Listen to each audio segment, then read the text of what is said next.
रामायण में भगवान श्री राम, माता सीता, लक्ष्मण और वीर हनुमान के अलावा कई महत्वपूर्ण चरित्रों का वर्णन मिलता है, जिसमें लंकापति रावण और उसके पुत्र मेघनाद भी थे।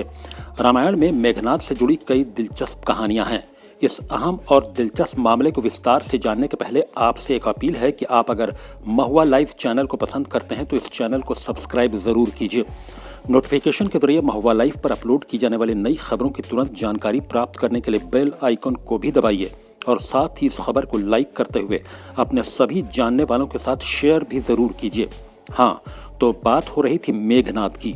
मेघनाद का नाम इंद्रजीत भी था। दोनों नाम उसको पराक्रम और बहादुरी के लिए दिए गए थे। राम और रावण के बीच युद्ध में लक्ष्मण ने मेघनाद का वध किया था। लक्ष्मण ने अपने बाण से मेघनाद का सिर धड़ से अलग कर दिया था, लेकिन सुलोचना के सतीत्व परीक्षा के समय मेघनाद का कटा हुआ सिर भी जोर जोर से हंसने लगा था, जिसकी कथा इस प्रकार है। पौराणिक कथा के अनुसार युद्ध में लक्ष्मण ने अपने घातक बाण से मेघनाद का सिर उसके धड़ से अलग कर दिया था और इस सिर को श्री राम के चरणों में रख दिया। श्री राम को मेघनाद की पत्नी सुलोचना को संदेश देना था कि उसका पति युद्ध में मारा जा चुका है। इसके लिए जब श्री राम ने मेघनाद की एक भुजा काटकर सुलोचना को भेजी तो उसे यकीन नहीं हुआ कि ये उसके पति मेघनाद की भुजा है। तब सुलोचना के कहने पर मेघनाद की कटी हुई भुजा ने लिखकर उसे यकीन दिलाया था। यह जानकर सुलोचना रोने लगी और कहा कि वह अब सती होना चाहती है। पंडित इंद्रमणि घनश्याल बताते हैं कि सुलोचना मंदोदरी के पास पहुंची। मंदोदरी ने कहा कि तुम श्री राम के पास जाओ। इसके बाद सुलोचना श्री राम के पास पहुंची।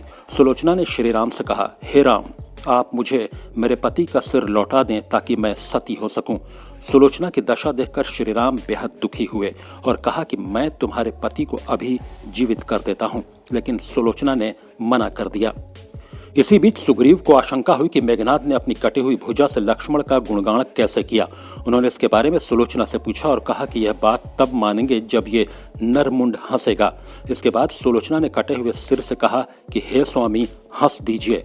इतना कहते ही मेघनाद का कटा हुआ सिर भी जोर जोर से हंसने लगा। इसके बाद सुलोचना सती हो गई। इस कहानी के आखिर में आपसे एक बार फिर अपील है कि अगर आप महुआ लाइव चैनल को पसंद करते हैं तो इस चैनल को सब्सक्राइब जरूर कीजिए।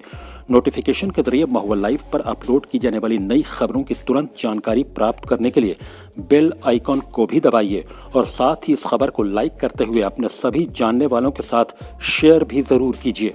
प्रकाश पीयूष के साथ खालिद रजा खान, महुआ लाइव, दिल्ली।